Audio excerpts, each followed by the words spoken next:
अनस की स्टोरी में आपका स्वागत है। आज फिर हम एक नई कहानी लेकर आपके सामने उपस्थित हैं। तो चलिए शुरू करते हैं। आज की कहानी। अंधेरी रात थी। घने जंगल में एक छोटा सा कैंप फायर जल रहा था। चार दोस्त रितेश, रीना, रवि और रिया कैंप फायर के चारों ओर बैठे थे। रात सन्नाटे में डूबी थी। सिर्फ जंगल के कीड़े मकोड़े और उल्लू की आवाजें सुनाई दे रही थीं। रितेश ने एक डरावनी कहानी सुनाना शुरू किया। कहानी एक पुराने महल के बारे में थी जो जंगल के बीच में बना हुआ था। महल में एक भूत रहता था जो लोगों को मार देता था। कहानी सुनते हुए रीना और रिया डर से सहम गईं। अचानक रवि ने झाड़ियों में कुछ सरसराहट की आवाज सुनी। उसने डरते हुए कहा, तुम्हें कुछ सुनाई दिया? सब चुप हो गए और ध्यान से सुनने लगे। उन्हें भी एक अजीब सी आवाज सुनाई दी। रीना डर के मारे रोने लगी। रितेश ने कहा, डरो मत, शायद कोई जानवर होगा। लेकिन रवि को डर नहीं लग रहा था। वह जानता था कि जंगल में कोई जानवर नहीं रहता। उसने कहा, यह कोई जानवर नहीं है, ये भूत है। ये कहते हुए रवि उठा और झाड़ियों की तरफ बढ़ने लगा। रितेश, रीना और रिया ने उसे रोकने की कोशिश की, लेकिन वह नहीं माना। रवि झाड़ियों के पास पहुंचा और उसने झाड़ियों को हटा दिया। उसके सामने एक भयानक दृश्य था। एक आदमी जमीन पर खून से लथपथ पड़ा हुआ था। उसकी गर्दन कटी हुई थी। रवि डर के मारे चीख पड़ा और पीछे भागने लगा। रितेश, रीना और रिया भी डर के मारे भागने लगे। वे जंगल में भागते रहे, लेकिन उन्हें पीछे से किसी के पैरों की आवाज़ सुनाई दे रही थी। वे तेजी से भागते रहे, लेकिन आवाज उनके करीब आती जा रही थी। अचानक रीना गिर पड़ी।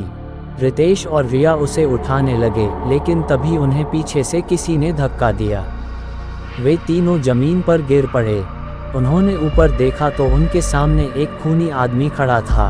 उसके हाथ में एक तलवार थी। आदमी ने तलवार उठाई और रितेश पर वार करने वाला था।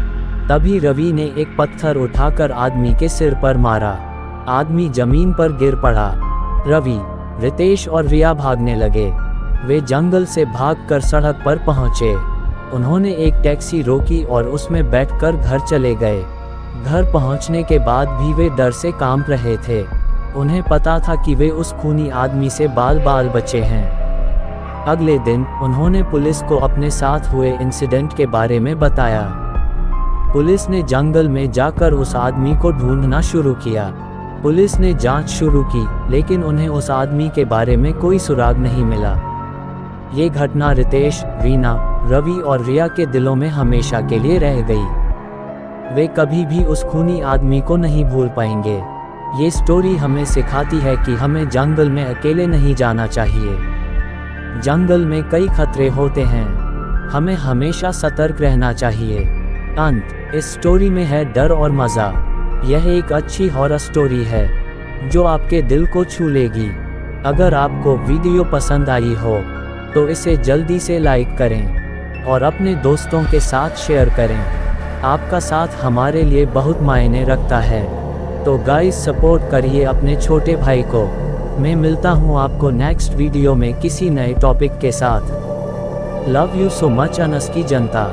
अगर आप लोगों के पास भी कोई डरावनी हॉरर स्टोरी है तो आप हमें इंस्टाग्राम पर डीएम करें। अगर आपको वीडियो अच्छी लगी हो तो प्लीज़ वीडियो को लाइक करें और चैनल को भी सब्सक्राइब करके बेल नोटिफिकेशन को ऑल पर प्रेस कर दें। Thanks for your watching.